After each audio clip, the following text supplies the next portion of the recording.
Hey everyone, welcome back to Bible Lessons for Everyone. I'm Tom. And I'm Jenny, and today we're talking about one of my favorite stories. You know, when Peter tries to walk on water, it's from Matthew chapter 14, verses 22 through 33. Right, and we're calling this episode Walking on Water, Trusting in Storms. Because, let's be honest, we all have storms in our lives, right? Oh, absolutely. So, Tom, can you set the scene for us? Like, what's happening before Jesus walks on water? Yeah, so Jesus had just fed the 5,000, the whole loaves and fishes miracle. And after that, he tells his disciples to get in their boat and go ahead of him across the Sea of Galilee. He wants to go up on a mountain to pray by himself. And this is where it gets interesting because, well, the disciples are out there in the middle of the night and they're fighting against these crazy winds and waves. Like, they're probably exhausted, rowing all night. Right. And then around 3 a.m., the Bible says it was the fourth watch of the night, they see Jesus walking toward them on the water. And at first, they think he's a ghost. I mean, wouldn't you? You're already stressed out from this storm, it's dark, you're tired, and then you see someone just casually strolling across the water like it's a sidewalk. Exactly, but Jesus calls out to them, "Take courage, it is I, don't be afraid." And this is where Peter just jumps in with both feet, doesn't he? He does. Peter's like, "Lord, if that's really you, let me walk on water too." And Jesus just says, "Come on." And Peter, he actually does it. He gets out of that boat and starts walking on water. But here's the thing, and this is where the whole trusting in storms thing comes in. Peter starts looking around at the wind and the waves instead of keeping his eyes on Jesus, and that's when he starts to sink. And isn't that so relatable though? Like, we start something with faith, we're trusting God, and then we look at our circumstances, the bills, the job stress, whatever our storm is, and we start to doubt.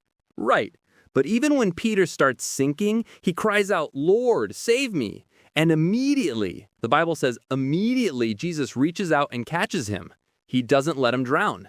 That's my favorite part.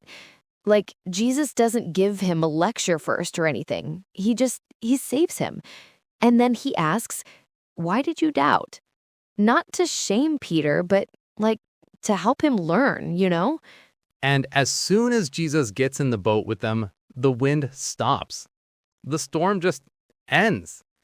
And all the disciples worship him, saying, "Truly, you are the Son of God." So what can we take from this?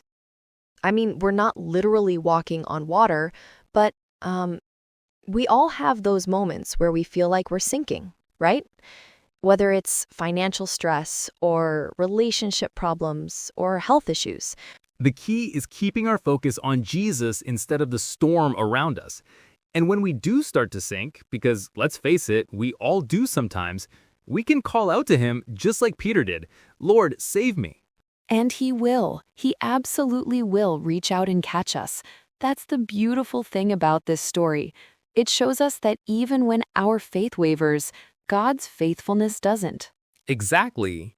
So whatever storm you're facing today, remember, Jesus is right there with you. Keep your eyes on him, not on the waves. And that's our message for today's Bible Lessons for Everyone. You know, Tom, I was just thinking, this story also teaches us about taking risks for our faith. I mean, Peter was the only one who actually got out of the boat. The other disciples just stayed put. Sometimes I wonder if we do that too. We stay in our comfort zones instead of stepping out when God calls us to something new. Exactly. And I love that this story shows us that faith isn't about being perfect. It's about being willing. Peter's moment of doubt doesn't cancel out his moment of faith. So if you're listening today and you feel like you failed God somehow, remember that Jesus is still right there, ready to lift you up. He's not giving up on you. Thanks for joining us. If this helped you today, please hit that like button and subscribe for more encouraging Bible lessons. We'll see you next time.